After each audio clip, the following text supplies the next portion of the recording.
Howdy, howdy, howdy. It is Monday evening and you are here on Mr. Eric Reads for another story, and I've got one for you. This one by John Gile called Oh, How I Wish I Could Read. Because, well, number one, reading is super important, obviously. And number two, reading helps you navigate your world. So, let's find out why this young man wished that he could read here on Mr. Eric Reads. I awoke with a yell and sat up in my bed, full of fear and wild worries and trouble and dread.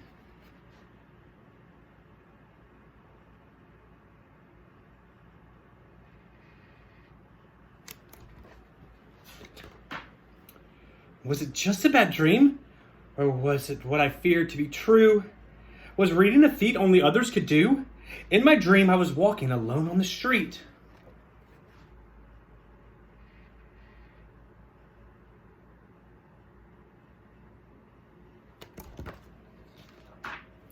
And decided to sit down and put up my feet. I discovered too late what the wet paint sign said when the bench left my backside a bright shade of red.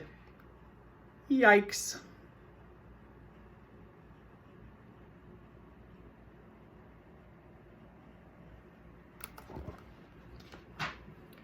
Then I saw a cute puppy and I wanted to pet it. A sign tried to warn me I'd better forget it. It says, beware of dogs.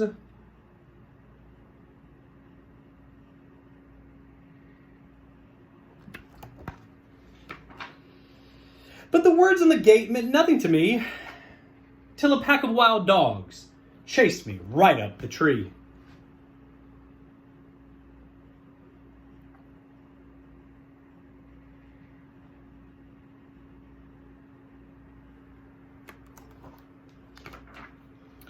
I continued along my readingless way, having no way to know what each sign had to say. I wished I could read, 'cause then I could know when danger signs warned me where I shouldn't go.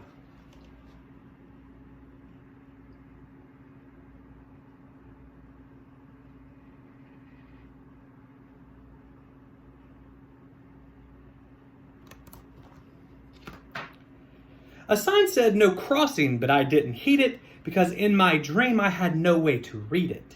So I stepped off the sidewalk and oh, what a fuss! I was nearly run down by 2 cars and a bus.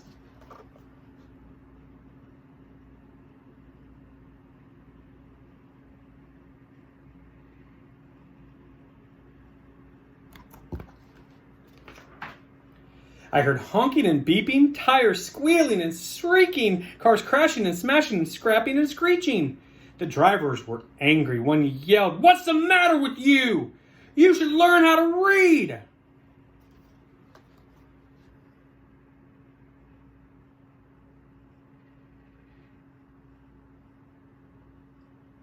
Uh-oh. I jumped from the street and I ran away fast, but I worried about each sign that I had passed.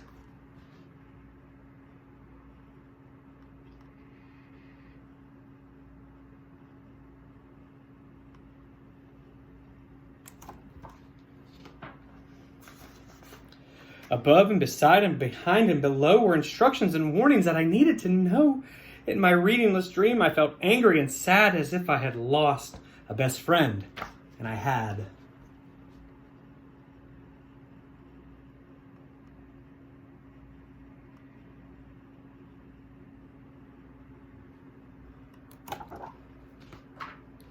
I was lost and alone and as afraid as could be of the readingless trouble still waiting for me.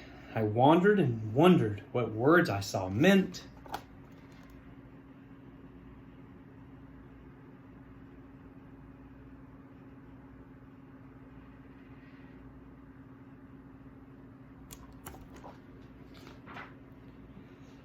Then got stuck in the muck near a sign, wet cement. So I took off my shoes and sat down to clean them.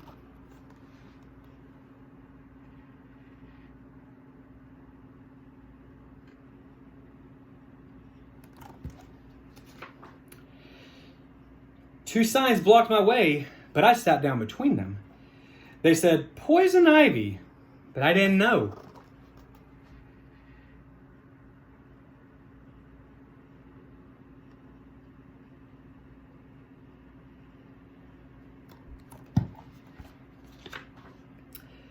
till an itchy red rash grew all over one toe.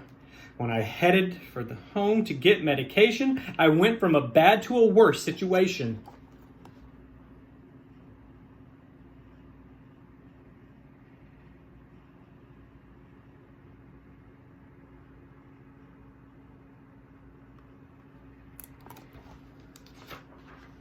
I opened the cupboard to look for toe ointment, but all I found there was more disappointment.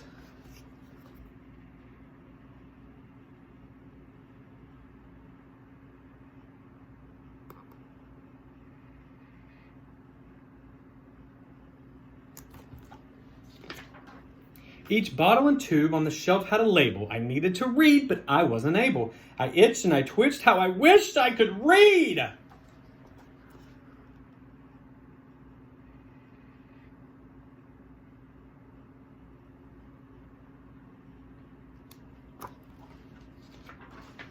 My toe was on fire from that poisonous weed. Just then I woke up from my greetingless dream when my cat nipped my toe and I let out a scream. Ouch!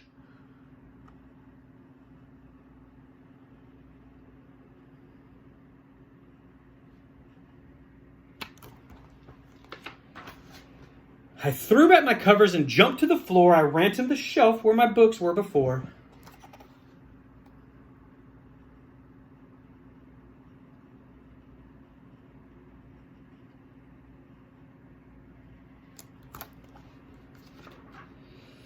Could I tell a B from a T or a Z? Or were the letters just lying on a paper to me? My books told a story as storybooks do. My dream was a nightmare, completely untrue.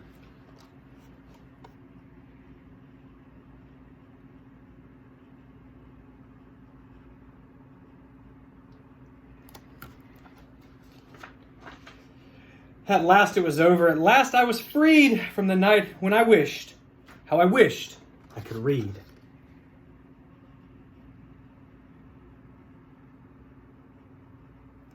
The end. That was Oh, How I Wished I Could Read by John Gile here on Mr. Eric Reads. So what's the moral of that story? Guys, reading opens your world. It allows you to stay safe, to avoid sitting in wet paint or wet cement, keeps you from getting poison ivy, and so many, many other things that it offers. If you can read, you're going far. I promise you, okay? Reading is so important. Probably why I started doing this. But I hope you guys enjoyed this story. Again, that was from Miss Herman, who let us borrow this story as well, so we thank her for that.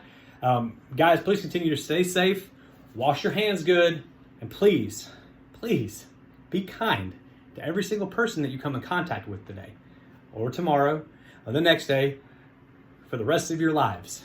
Practice kindness in everything that you do. Until next time, guys, I will see you around. Take care.